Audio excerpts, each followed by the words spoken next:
കേരളത്തിലെ ഏറ്റവും മികച്ച ഇഗ്നോ കോച്ചിംഗ് പ്ലാറ്റ്ഫോമായ ലേൺവൈസ് അവതരിപ്പിക്കുന്ന IGNOU focus 5.0. Learnwise academic research ടീമിന്റെ നേതൃത്വത്തിൽ IGNOU previous year question paper ultimate analysis 5.0യിലൂടെ ഇഗ്നോ ഡിഗ്രി PG പ്രോഗ്രാമുകളുടെ previous year question paper machine learning algorithms ഉപയോഗപ്പെടുത്തി വളരെ കോംപ്രിഹെൻസീവായ രീതിയിൽ അനലൈസ് ചെയ്ത് നിങ്ങളുടെ മുന്നിലേക്ക് എത്തിക്കുന്നു. ഇഗ്നോ ഫോക്കസിന്റെ ഭാഗമായിട്ടുള്ള മുൻകാല ചോദ്യ പേപ്പറുകളുടെ ഡീറ്റെയിൽഡ് അനാലിസിസും പ്രിഡിക്റ്റീവ് ക്വസ്റ്റ്യൻ പേപ്പേഴ്സിന്റെ മോഡൽ ആൻസേഴ്സും അടങ്ങിയ PDF ഫയലുകൾ ലേൺവൈസിന്റെ ആപ്പിൽ അതാത് കോഴ്സുകളിൽ ലഭ്യമാണ്. ലേൺവൈസിന്റെ പ്രോഗ്രാമുകളെ കുറിച്ച് കൂടുതൽ അറിയാൻ വീഡിയോയുടെ ഡിസ്ക്രിപ്ഷൻ ബോക്സ് സന്ദർശിക്കുക.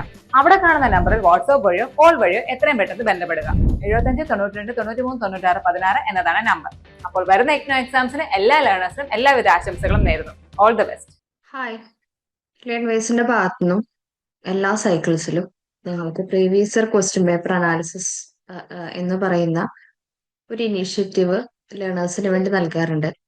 ഈ ഒരു ഡിസംബർ 2025 എക്സാം എഴുതാൻ പോകുന്ന എല്ലാ ലേണേഴ്സിനും പ്രീവിയസ് ഇയർ ക്വസ്റ്റ്യൻ പേപ്പർ അനാലിസിസിന്റെ ഡീറ്റെയിൽഡ് ആയിട്ടുള്ള ഒരു അനാലിസിസ് നമ്മൾ നൽകുന്നുണ്ട്, നിങ്ങളുടെ മുമ്പിലോട്ട് എത്തിക്കുന്നുണ്ട്. അപ്പോൾ ഇന്ന് നമ്മൾ ഡിസ്കസ് ചെയ്യാൻ പോകുന്ന പേപ്പർ BCOC 131 BCom Fനും BBAക്കും വരുന്നൊരു പേപ്പറാണ് BCOC 131. സോ ആ സെഷനിലോട്ട് പോവാം. അതിനു മുമ്പ് ഞാൻ രാഖി, ലേൺവൈസിലെ കൊമേഴ്സ് ആൻഡ് മാനേജ്മെന്റ് ഡിപ്പാർട്ട്മെന്റിലെ മെൻഡറാണ്. സോ അധികം താമസിയാതെ നമുക്ക് ഈ ഒരു എന്താണ്, ചിലപ്പോൾ ഇതിനെക്കുറിച്ച് കൂടുതലായിട്ട് ഡീറ്റെയിൽ ആയിട്ട് പരിചയമില്ലാത്തവരുണ്ടായിരിക്കും, എന്താണിതെന്ന് ഒരു ഐഡിയ ഇല്ലാത്തവരുണ്ടായിരിക്കും, ആദ്യമായിട്ട് നമ്മളുടെ ഒരു ക്വസ്റ്റ്യൻ പേപ്പർ അനാലിസിസ് നോക്കുന്നവരുണ്ടായിരിക്കും. അപ്പൊ നമ്മളുടെ ഒരു BCOC 131 പേപ്പർ എന്ന് പറഞ്ഞാൽ നിങ്ങൾക്ക് അറിയാം, ഫിനാൻഷ്യൽ അക്കൗണ്ടിങ് പേപ്പർ ആണ്. അപ്പൊ ഈ ഒരു previous year question paper analysis കൊണ്ട് നമ്മൾ ഉദ്ദേശിക്കുന്നത് എന്താ വെച്ച് കഴിഞ്ഞാൽ, നിങ്ങൾക്ക് കഴിഞ്ഞു പോയിട്ടുള്ള ഒരു 5 സൈക്കിൾസ് അല്ലെങ്കിൽ 5 വർഷത്തെ മുൻകാല ചോദ്യപേപ്പറുകൾ എടുത്തുകൊണ്ട് അവിടെ നിരന്തരമായിട്ട് കണ്ടുവരുന്ന ഒരു എക്സാം പാറ്റേൺ എങ്ങനെയാണ്, ഒരു മാർക്കിംഗ് സിസ്റ്റം എങ്ങനെയാണ്, കൂടുതലായി തവണ ചോദിച്ചു വരുന്ന ചോദ്യങ്ങൾ എന്തൊക്കെയാണ്, അത്രയും കാര്യങ്ങളൊക്കെയാണ് അതൊക്കെയാണ് ഈ ഒരു പ്രീവിയസ് ഇയർ ക്വസ്റ്റ്യൻ പേപ്പർ അനാലിസിസിൽ നമ്മൾ ഉൾക്കൊള്ളിക്കുന്നത്. ഇതില് എന്തൊക്കെ കാര്യങ്ങളാണ് ഇനി വരുന്ന സ്ലൈഡ്സിൽ നിങ്ങൾക്ക് കാണാൻ പോകുന്നത് എന്നുള്ളത് നോക്കാം. ഈ ഡോക്യുമെന്റ് നമ്മൾ ഉൾക്കൊള്ളിച്ചിരിക്കുന്നത് നിങ്ങൾക്ക് സിലബസ് മാപ്പിംഗ്, അതായത് നിങ്ങൾക്ക് തന്നിരിക്കുന്ന പ്രീവിയസ് ഇയർ ക്വസ്റ്റ്യൻ പേപ്പറിൽ വന്നിരിക്കുന്ന ചോദ്യങ്ങൾ അത് ഏത് ബ്ലോക്കിലെയാണ്, ഏത് യൂണിറ്റിലെയാണ്, അങ്ങനെ നമ്മൾ എന്ത് ചെയ്ത് തരുന്നുണ്ട്, ക്ലാസിഫൈ ചെയ്ത് തരുന്നുണ്ട്. ബ്ലോക്ക് വൈസ് അല്ലെങ്കിൽ യൂണിറ്റ് വൈസ് ഏത് ബ്ലോക്കിലെയാണെന്നും ആ ബ്ലോക്കിലെ ഏത് യൂണിറ്റിൽ നിന്നാണ് ആ പർട്ടിക്കുലർ ചോദ്യങ്ങൾ വന്നിരിക്കുന്നത്. അപ്പൊ അങ്ങനെ നമ്മൾ കോറിലേറ്റ് ചെയ്തിട്ടാണ് നമ്മൾ എന്ത് ചെയ്തിരിക്കുന്നത്, ഈ ഒരു ഡോക്യുമെന്റ് നമ്മൾ തയ്യാറാക്കിയിരിക്കുന്നത്. അതുപോലെ തന്നെ ഇതിൽ നമ്മൾ നിങ്ങളുടെ എക്സാം പാറ്റേൺ അനാലിസിസ് നടത്തുന്നുണ്ട്. അതായത് കഴിഞ്ഞു പോയി വന്നിട്ടുള്ള വർഷങ്ങളിലെ ക്വസ്റ്റ്യൻ പേപ്പറുകൾ എടുത്തുകൊണ്ട് എങ്ങനെയാണ് അതിന്റെ മാർക്ക് ഡിസ്ട്രിബ്യൂഷൻ വരുന്നത്, ഏതൊക്കെ ഫോർമാറ്റിലുള്ള ചോദ്യങ്ങളാണ് വരുന്നത്, ഏതൊക്കെ തരത്തിലുള്ള എക്സാം ട്രെൻഡുകളാണ് വരുന്നത്, എന്തെങ്കിലും സഡൻ ആയിട്ടുള്ള ഒരു ചേഞ്ചസുകൾ പ്രത്യേകിച്ച് വന്നിട്ടുണ്ടോ എന്നുള്ള കാര്യങ്ങൾ നമ്മൾ പറയുന്നുണ്ട്.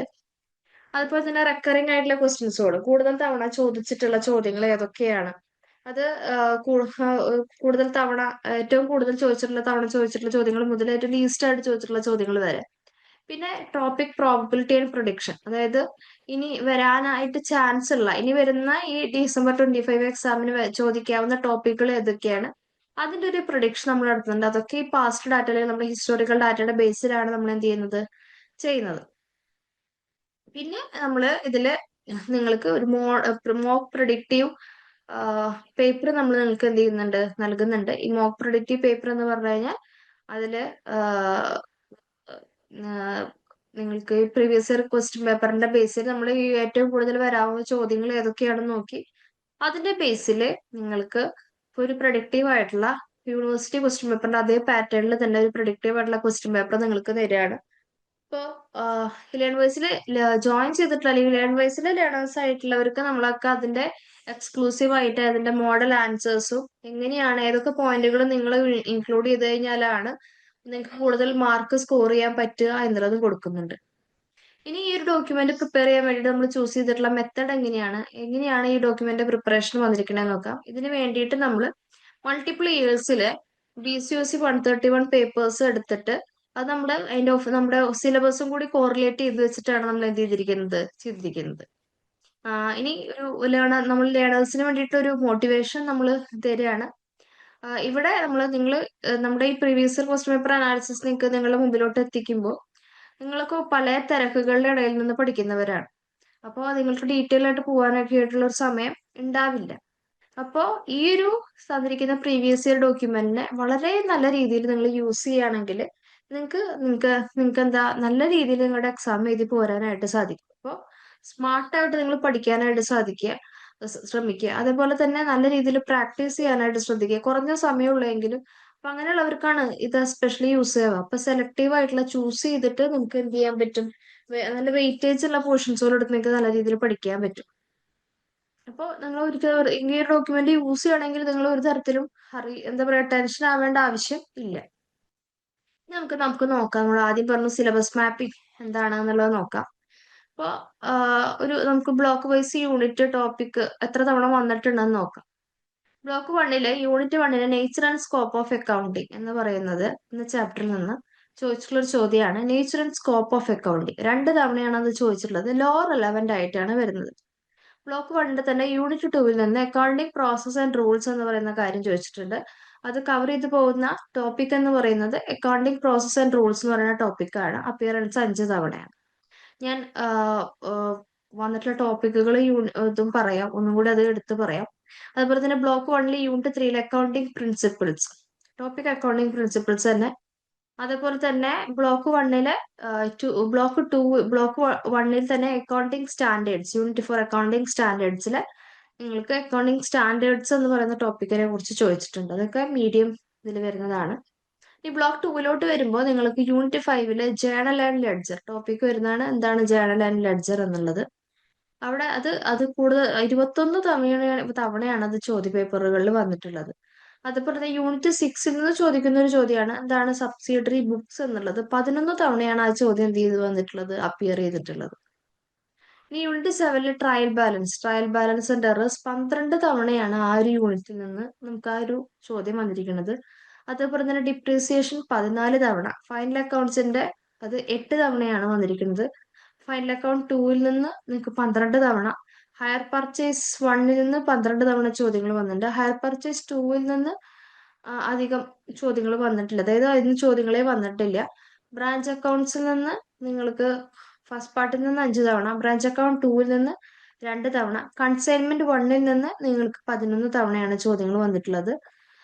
കൺസൈൻമെന്റ് 2 നിന്ന് 9 തവണയാണ് ചോദ്യങ്ങൾ വന്നിട്ടുള്ളത്. ജോയിന്റ് വെഞ്ചറിൽ നിന്ന് 19 തവണ, കമ്പ്യൂട്ടറൈസ്ഡ് അക്കൗണ്ടിങ് ഇൻട്രോയിൽ നിന്ന് 5 തവണ, കമ്പ്യൂട്ടറൈസ്ഡ് അക്കൗണ്ടിങ് മാസ്റ്റേഴ്സിൽ നിന്ന് ചോദ്യങ്ങൾ വന്നിട്ടില്ല. കമ്പ്യൂട്ടറൈസ്ഡ് അക്കൗണ്ടിങ് വൗച്ചേഴ്സിൽ നിന്ന് 12 തവണ. അതുപോലെ തന്നെ കമ്പ്യൂട്ടറൈസ്ഡ് അക്കൗണ്ടിങ് റിപ്പോർട്ട്സിൽ നിന്ന് 5 തവണ. അപ്പൊ ഒരു ചാർട്ടാണ് തന്നിരിക്കുന്നത്. ഈ ചാർട്ട് നോക്കിക്കഴിഞ്ഞാൽ അറിയാനായിട്ട് സാധിക്കും. ബാർ ചാർട്ടാണ് തന്നിരിക്കുന്നത്. ബ്ലോക്ക് 2 ആണ് ഏറ്റവും കൂടുതൽ വെയിറ്റേജ് ഉള്ളത്. തൊട്ട് പുറകെ ബ്ലോക്ക് 5 ഉണ്ട്. ദെൻ ബ്ലോക്ക് 3 വരുന്നുണ്ട്. പിന്നെ ബ്ലോക്ക്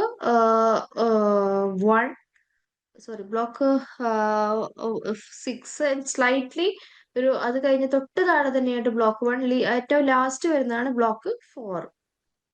അപ്പൊ അതിന്റെ ബേസിൽ നിങ്ങൾക്കൊരു മറ്റൊരു തന്നിരിക്കുന്നതാണ് കേട്ടോ. നേരത്തെ കണ്ടിട്ടുള്ള ഇത് ഒരു ചാർട്ട് നിങ്ങൾ കണ്ടില്ലേ. ഇനി നമുക്കൊരു കോംപ്രിഹെൻസീവ് ആയിട്ടുള്ള ഒരു എക്സാം പാറ്റേൺ അനാലിസിസ് നോക്കാം. നിങ്ങൾക്ക് വരുന്ന എക്സാമിന് വരുന്ന ഫോർമാറ്റ്, ക്വസ്റ്റ്യൻസിന്റെ ഫോർമാറ്റ് ആണ് പറയണത്. നിങ്ങൾക്ക് ന്യൂമറിക്കൽ പ്രോബ്ലംസുകൾ വരുന്നുണ്ട്. 8 മുതൽ 16 മാർക്കിനാണ് അത് വരിക. യൂഷ്വലി നിങ്ങൾക്ക് ചോദിക്കുന്നത് ലെഡ്ജേഴ്സിനെ കുറിച്ചുള്ള ചോദ്യങ്ങളൊക്കെയാണ് വരാറുള്ളത്. പിന്നെ journal and ledger rectification task വരുന്നുണ്ട്. 6 മുതൽ 12 മാർക്കിനാണ്. ഷോർട്ട് തിയറി കോൺസെപ്റ്റ് നോട്ട് വരുന്നുണ്ട്. അത് 3 മുതൽ 6 മാർക്കിനാണ്. അത് അങ്ങനെ വരുമ്പോൾ ഷോർട്ട് നോട്ട് വരുമ്പോൾ 100 മുതൽ 150 വേർഡ്സ് എഴുതുക. പിന്നെ കേസ് സ്റ്റഡി അല്ലെങ്കിൽ ആപ്ലിക്കേഷൻ ലെവൽ ചോദ്യങ്ങൾ വരുന്നുണ്ട്.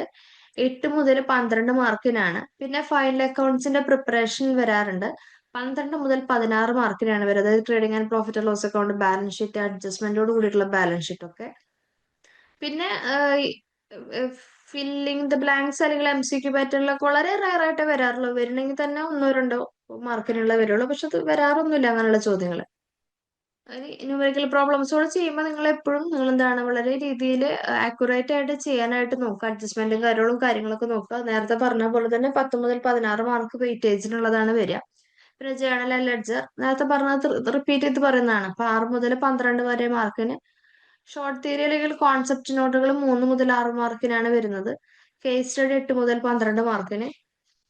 ഇനി നമുക്ക് മാർക്ക് ഡിസ്ട്രിബ്യൂഷൻ നോക്കാം. ബ്ലോക്ക് വൈസ് വരുന്നത് നമ്മൾ പറഞ്ഞിട്ടുണ്ടായിരുന്നു, ഏറ്റവും കൂടുതൽ ബ്ലോക്ക് ചോദ്യങ്ങൾ വരുന്നത് ബ്ലോക്ക് 2-ൽ നിന്നാണ്. 23.6% ആണ്. പിന്നെ ബ്ലോക്ക് 5-ൽ നിന്നാണ് നമുക്ക് ഏറ്റവും കൂടുതൽ ചോദ്യങ്ങൾ. ഈ ഒരു നമുക്ക് എന്താ പറയുക, ഒരു 4 സൈക്കിൾസിലായിട്ട് വന്നിട്ടുള്ളത്. ബ്ലോക്ക് 5-ൽ നിന്ന് 25.6%, ബ്ലോക്ക് 2-ൽ നിന്ന് 23.6%. അതായത് ബ്ലോക്ക് വൈസ് ഇമ്പോർട്ടൻസ് എന്നുള്ള രീതിയിലല്ല ഇവിടെ പറയുന്നത്. നിങ്ങൾക്ക് ഒരു ക്വസ്റ്റ്യൻ പേപ്പറിൽ 100 മാർക്കില് ഏറ്റവും കൂടുതൽ ചോദ്യങ്ങൾ ഈ ഒരു 4 സൈക്കിൾ എടുക്കുമ്പോൾ വന്നിട്ടുള്ളത് എങ്ങനെയാണെന്നുള്ളത്.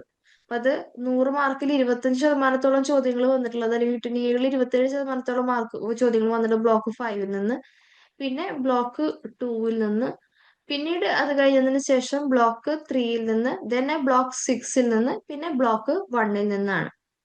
ടോട്ടൽ പെർസെൻറ്റേജ് ഓഫ് ഷെയർ ആണ് കേട്ടോ, കഴിഞ്ഞൊരു 5 സൈക്കിൾസിലായിട്ട്.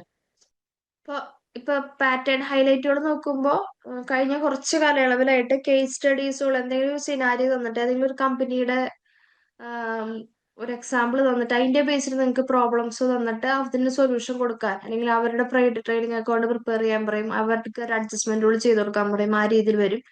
പിന്നെ ജസ്റ്റ് സിമ്പിളി ഡയറക്റ്റ് ആയിട്ട് പ്രോബ്ലം തരുന്ന രീതിയിൽ നിങ്ങൾക്ക് വരും. ഷോർട്ട് തിയറീസുകൾ നിങ്ങൾക്ക് വരുന്നുണ്ട്.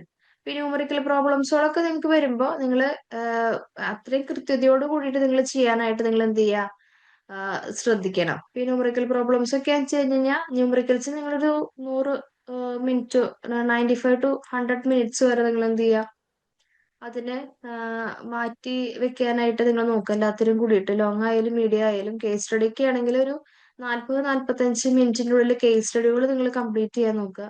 അതുപോലെ തന്നെ ജേണൽ ലെഡ്ജർ പ്രോബ്ലം ഒക്കെ വെച്ച് കഴിഞ്ഞാൽ 30 to 35 മിനിറ്റ്സ് എടുക്കുക. ഷോർട്ട് തിയറി ഒക്കെ ആണെങ്കിൽ അതൊരു 35 to 40 മിനിറ്റ്സിൻ്റെ ഉള്ളിൽ നിങ്ങൾ എന്ത് ചെയ്യുക, ഷോർട്ട് തിയറീസോട് നിങ്ങൾ കംപ്ലീറ്റ് ചെയ്യാനായിട്ട് നോക്കുക. ബാക്കി വരുന്നൊരു 10 മിനിറ്റ് നിങ്ങൾ എന്ത് ചെയ്യുക, നിങ്ങൾ ചെയ്തിട്ടുള്ള എല്ലാ കാര്യങ്ങളും കറക്റ്റ് അല്ലേ എന്നുള്ളത് ചെക്ക് ചെയ്യാൻ നോക്കുക. വീട്ടിലിരുന്ന് ഡിഗ്രി PG പഠിക്കാം. ഇന്ത്യയിലെ ഏറ്റവും മികച്ച ഇഗ്നോ സപ്പോർട്ട് പ്ലാറ്റ്ഫോമായ ലേൺവൈസിന്റെ സഹായത്തോടെ രാജ്യത്തെ ഏറ്റവും മികച്ച ഡിസ്റ്റൻസ് എഡ്യൂക്കേഷൻ യൂണിവേഴ്സിറ്റിയായ ഇഗ്നോയിൽ നിന്നും ഡിഗ്രി അല്ലെങ്കിൽ PG നേടാം. കൂടുതൽ വിവരങ്ങൾക്കായി എത്രയും പെട്ടെന്ന് സ്ക്രീനിൽ കാണുന്ന നമ്പറിൽ വാട്സാപ്പ് വഴിയോ കോൾ വഴിയോ ബന്ധപ്പെടുക. നമുക്ക് റിപ്പീറ്റഡ് ആയിട്ട് വരുന്ന ക്വസ്റ്റ്യൻസോൾ എന്തൊക്കെയാന്ന് നോക്കാം. നിങ്ങൾക്ക് റിപ്പീറ്റഡ് ആയിട്ട് വരുന്ന ചോദ്യങ്ങളാണ്: prepare trading and profit and loss account, balance sheet from a trial balance with year and adjustment. നിങ്ങൾക്ക് അഡ്ജസ്റ്റ്മെന്റുകൾ തന്നിട്ടുണ്ടാവും, അതിന്റെ ബേസിൽ profit and loss account, balance sheet, main trading account, profit and loss account, balance sheet prepare ചെയ്യുന്നുണ്ടാവും. അതുപോലെ തന്നെ ട്രാൻസാക്ഷൻസോട് journalise ചെയ്യാൻ, അത് ജേർണലൈസേഷൻ കഴിഞ്ഞ് കഴിഞ്ഞാൽ ലെഡ്ജറിലോട്ട് പോസ്റ്റ് ചെയ്യാൻ, അതിന്റെ ബേസിൽ ട്രയൽ ബാലൻസ് പ്രിപ്പയർ ചെയ്യാനായിട്ടുള്ള ചോദ്യം വരുന്നുണ്ട്. അത് 7 തവണയാണ് അതിന്റെ അപ്പിയറൻസ് വന്നിട്ടുള്ളത്. പിന്നെ നിങ്ങൾക്ക് എറേഴ്സ് റെക്ടിഫിക്കേഷൻ ഓഫ് എറേഴ്സ് എന്ന് പറയുന്ന ഭാഗത്തിൽ നിന്ന് വരുന്നുണ്ട്. സസ്പെൻസ് അക്കൗണ്ട് പ്രിപ്പയർ ചെയ്യാനും 7 തവണയാണ് അപ്പിയറൻസ്. പിന്നെ കമ്പ്യൂട്ട് ഡിപ്രീസിയേഷൻ കാൽക്കുലേറ്റ് ചെയ്യാൻ ഒന്നെങ്കിൽ സ്ട്രേറ്റ് ലൈൻ മെത്തേഡോ അല്ലെങ്കിൽ ഡിമിനിഷിംഗ് ബാലൻസ് മെത്തേഡോ പ്രകാരം, എന്നിട്ട് അസറ്റ് അക്കൗണ്ട് പ്രിപ്പയർ ചെയ്യാനും 7 തവണയാണ് ചോദ്യം വന്നിട്ടുള്ളത്. Prepare bank reconciliation statement from cash book, passbook and differences. അത് എനിക്ക് ബാങ്ക് റിക്കൺസിലിയേഷൻ സ്റ്റേറ്റ്മെന്റ് നിങ്ങൾക്ക് നിങ്ങളുടെ സിലബസ് പ്രകാരം ഇല്ല. അപ്പോൾ അങ്ങനത്തെ ചോദ്യം നിങ്ങൾക്ക് വരാനായിട്ടുള്ള ചാൻസ് കുറവാണ്. ഏതെങ്കിലും ഒരു സൈക്കിളിൽ അത് ഉണ്ടായിരിക്കാം. അപ്പൊ അതിന്റെ ബേസിൽ വന്നിട്ടുള്ളതോ നിങ്ങൾക്ക് ആക്ച്വലി ബാങ്ക് റിക്കൺസിലിയേഷൻ സ്റ്റേറ്റ്മെന്റ് ഇല്ല. അപ്പൊ ആ ഒരു ക്വസ്റ്റ്യൻ നിങ്ങൾ ബോധേഡാവേണ്ട ആവശ്യമില്ല കേട്ടോ. പിന്നെ prepare consignment account including abnormal loss stock valuation 6 തവണയാണ്. പിന്നീട് joint venture, prepare the joint venture and coventurers account apportion of profit 8 തവണ. പിന്നെ hire purchase, compute cash price, interest allocation, buyer's book ചെയ്യാൻ അത് 6 തവണയാണ് വന്നിരിക്കുന്നത്. അതുപോലെ തന്നെ branch account, stock and debtor system പ്രകാരം ബ്രാഞ്ച് അക്കൗണ്ട് പ്രിപ്പയർ ചെയ്യാനായിട്ടുണ്ട്. അത് നിങ്ങൾക്ക് 4 തവണയാണ് ആ ചോദ്യങ്ങൾ വന്നിട്ടുള്ളത്. പിന്നെ കമ്പ്യൂട്ടറൈസ്ഡ് അക്കൗണ്ടിങ് പാർട്ടിൽ നിന്ന് pass voucher entries, generate reports, അത് 5 തവണയാണ്. നമുക്ക് ഇപ്പൊ നമ്മൾ ജസ്റ്റ് ക്വസ്റ്റ്യൻസോളും പറഞ്ഞു പോയി.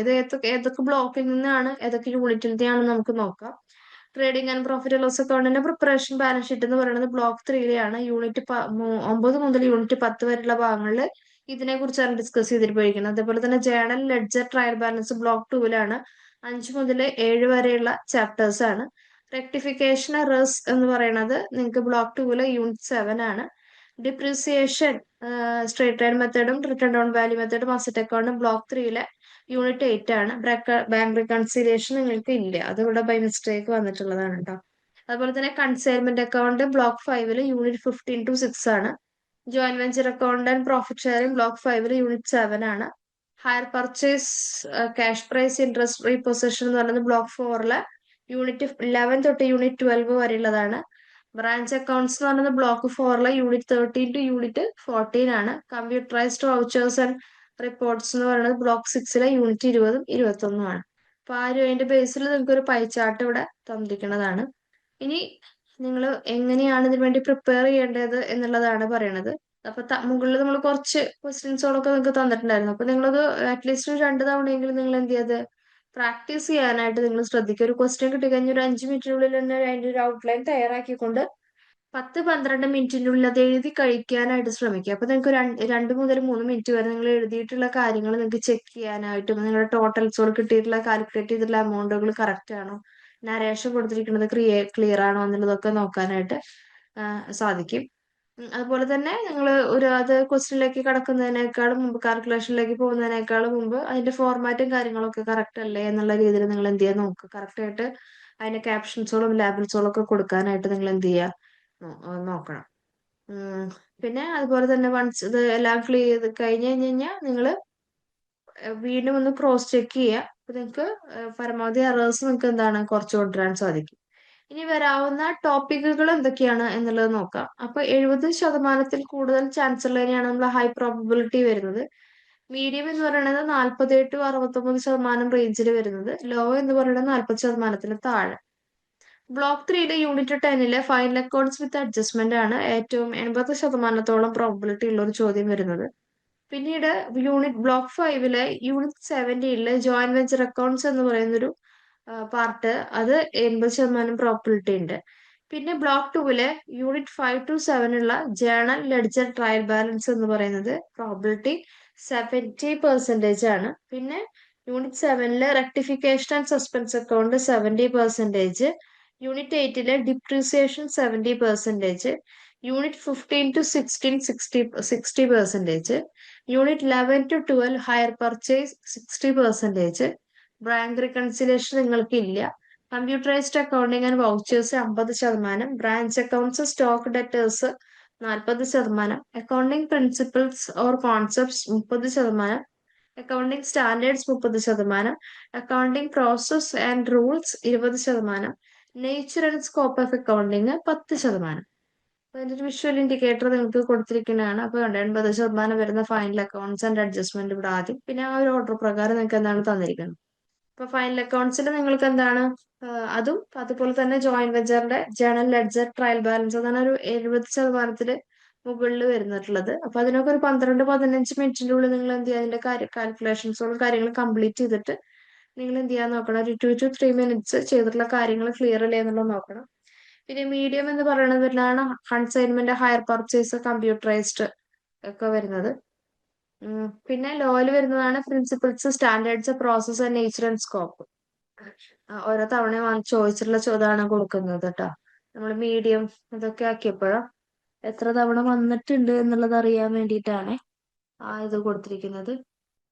കണ്ടോ, ഇവിടെ ഫൈനൽ അക്കൗണ്ട്സ് വിത്ത് അഡ്ജസ്റ്റ്മെന്റ് 10 8 തവണയാണ് ചോദിച്ചിരിക്കുന്നത്. ജോയിന്റ് വെഞ്ചറും 10 8 തവണ തന്നെ, ജേണൽ ലെഡ്ജർ 10 7 തവണ, പിന്നെ ഇവിടെ 10 7 തവണ, ഡിപ്രീസിയേഷൻ 10 7 തവണ. അപ്പൊ അതാണ് ഈ ഒരു ഇതിൽ കൊടുത്തിരിക്കുന്നത്. ഇനി നിങ്ങൾക്കൊരു പ്രൊഡക്റ്റീവ് ക്വസ്റ്റ്യൻ പേപ്പർ ഇവിടെ തന്നിട്ടുണ്ട്. കറക്റ്റ് യൂണിവേഴ്സിറ്റി എക്സാമിന്റെ അതേ പാറ്റേണിൽ തന്നെയാണ് കൊടുത്തിട്ടുള്ളത്. അപ്പൊ മാക്സിമം അത് ഈ പ്രോബിലിറ്റിയുടെ ബേസിലാണ് നിങ്ങൾക്ക് എന്ത് ചെയ്തിട്ടുള്ളത്, ഈ ക്വസ്റ്റ്യൻസുകൾ നിങ്ങൾക്ക് തന്നിട്ടുള്ളത്. അപ്പൊ നിങ്ങളത് പ്രാക്ടീസ് ചെയ്യാനായിട്ട് നോക്കുക. കറക്റ്റ് എക്സാമിൽ ഇരിക്കുന്ന പോലെ തന്നെ ഇരുന്നിട്ട് അത് എഴുതാനായിട്ട് ശ്രമിക്കുക. അപ്പോൾ കറക്റ്റ് ആയിട്ട് കണ്ടു ഇവിടെ കൊടുത്തിട്ടുണ്ട്. അപ്പോൾ എക്സ്പീരിയൻസ് ചെയ്യാണ് എക്സാം. നിങ്ങൾ എക്സാം വരുന്നതിനേക്കാൾ മുമ്പ് തന്നെ നിങ്ങൾ എക്സാമിനെ കുറിച്ചിട്ട് നിങ്ങൾ എന്ത് ചെയ്യാണ്, എക്സ്പീരിയൻസ് ചെയ്യാണ്. സോ നിങ്ങൾക്ക് അതൊരു മുതൽക്കൂട്ടാവും. എക്സാം ഹാളിൽ കയറുമ്പോൾ ഫസ്റ്റ് ടൈം എഴുതാൻ പോകുന്നതിനേക്കാളും മുമ്പായിട്ട് ഒരു തവണ നിങ്ങൾ ഒന്ന് ശ്രമിച്ചിട്ടുണ്ടെങ്കിൽ നിങ്ങൾക്ക് ഒരു ഐഡിയ കിട്ടും എങ്ങനെ സമീപിക്കണം, എക്സാമിന്റെ ഫോർമാറ്റ് എങ്ങനെയാണ്, എനിക്ക് എത്ര സമയം ഉണ്ടാവും, അല്ലെങ്കിൽ ഞാൻ എത്ര സമയം എടുക്കുന്നു, ഏതൊക്കെ ക്വസ്റ്റ്യൻസുകൾ വരുമ്പോഴാണ് ഞാൻ സ്റ്റക്ക് ആവുന്നത് എന്നുള്ളത് അറിയാനായിട്ട് സാധിക്കും. പിന്നെ ലേൺവൈസിലുള്ള ലേണേഴ്സ് ആണെങ്കിൽ, ഇവിടെ നമ്മുടെ ലേൺവൈസിൽ ജോയിൻ ചെയ്തിട്ടുള്ള ലേണേഴ്സ് ആണെങ്കിൽ അവർക്ക് ഇതിന്റെ ഒരു ആൻസർ ഗൈഡ് ബുക്കും കൊടുക്കും. പ്ലസ് അതിന്റെ മോക്ക് മാർക്കിംഗ് സിസ്റ്റം, നിങ്ങൾ എന്തൊക്കെ പോയിന്റുകളാണ് നിങ്ങളുടെ ആൻസേഴ്സിൽ ഇൻക്ലൂഡ് ചെയ്തിട്ടുണ്ടെങ്കിലാണ് നിങ്ങൾക്ക് കൂടുതൽ മാർക്ക് സ്കോർ ചെയ്യാൻ പറ്റുക എന്നുള്ള കാര്യങ്ങളും ഇതിൽ കൊടുക്കുന്നതാണ്. ഇപ്പൊ BCSC 131 എന്ന് പറയുന്ന ഒരു പേപ്പർ പ്രോബ്ലം പേപ്പർ ആണെങ്കിൽ കൂടിയും കൂടുതൽ ചോദിക്കുന്ന ചോദ്യങ്ങൾ തിയറി ചോദ്യങ്ങളാണ്. ഈവൻ അതൊരു പ്രോബ്ലംസ് ആണെങ്കിലും അത്രയും ടഫ് ആയിട്ടുള്ള ഒരു പേപ്പർ ആയിട്ട് നിങ്ങൾ അതിനെ കരുതണ്ട. 80% കൂടെയൊക്കെ മാർക്ക് വാങ്ങുന്ന ഒത്തിരി ലേണേഴ്സ് നമ്മുടെ ലേൺവൈസിൽ തന്നെയുണ്ട്. അപ്പോ അതുകൊണ്ട് തന്നെ ഞാൻ പറയാണ്, നിങ്ങൾ ശ്രമിച്ചു കഴിഞ്ഞു കഴിഞ്ഞാൽ നിങ്ങൾക്ക് പഠിക്കാനായിട്ട് മാർക്ക് വാങ്ങാനായിട്ട് സാധിക്കും. അപ്പൊ അതിന് നമ്മളുടെ ഈ ലേൺവൈസിന്റെ ഈ ഒരു മുൻകാല ചോദ്യപേപ്പറിന്റെ ഈ അനാലിസിസ് നിങ്ങൾക്ക് വളരെ ഉപകാരപ്പെടും. നിങ്ങളുടെ ടെക്സ്റ്റ് ബുക്ക് തുറന്നു കഴിഞ്ഞാൽ അത്രയും ഡീറ്റെയിൽ ആയിട്ട് സിലബസ് ആയതുകൊണ്ട് തന്നെ എന്ത് നോക്കണം ഏത് നോക്കണം എന്നൊക്കെ നിങ്ങൾ കൺഫ്യൂസ്ഡ് ആയിട്ട് പോകും. അതേസമയം ഈ ഒരു ഡോക്യുമെന്റ് നിങ്ങൾ യൂസ് ചെയ്യുകയാണെങ്കിൽ നിങ്ങളുടെ കയ്യിലുള്ള ഒരു അരമണിക്കൂർ 1 മണിക്കൂർ ആയിക്കോട്ടെ നിങ്ങൾക്ക് എഫക്റ്റീവ് ആയിട്ട് യൂസ് ചെയ്യാൻ സാധിക്കും. ഇൻസ്റ്റഡ് നിങ്ങളുടെ കയ്യിൽ ഇപ്പോൾ ഈ ഡോക്യുമെന്റ് ഇല്ല, നിങ്ങൾ ടെക്സ്റ്റ് ബുക്ക് തുറന്ന് പഠിക്കാനിരിക്കുകയാണെങ്കിൽ നിങ്ങൾ ബുക്ക് തുറന്ന് നിങ്ങൾ എന്തൊക്കെ നോക്കണം എന്ന് നോക്കി വരുമ്പോഴേക്കും നിങ്ങളുടെ കയ്യിലുള്ള 1 മണിക്കൂർ കഴിഞ്ഞു പോയി കാണും. സോ ഇതിൽ ഡയറക്റ്റ് ആയിട്ട് പറയാണ് ഏതൊക്കെ ഭാഗങ്ങളാണ് കൂടുതൽ നോക്കേണ്ടത് എന്നുള്ളത്. സോ നിങ്ങൾക്ക് ആ ഏരിയാസുകൾ കൂടുതൽ ഫോക്കസ് ചെയ്ത് നിങ്ങൾക്ക് എന്താണ് നോക്കി പോവാവുന്നതാണ്. അപ്പോൾ നിങ്ങൾ വരാൻ പോകുന്ന BCUC 131 എന്ന് പറയുന്ന എക്സാം വളരെ എളുപ്പമാകട്ടെ, അല്ലെങ്കിൽ നല്ല രീതിയിൽ നിങ്ങൾക്ക് അത് എഴുതി തീർക്കാനാകട്ടെ എന്നുള്ളത്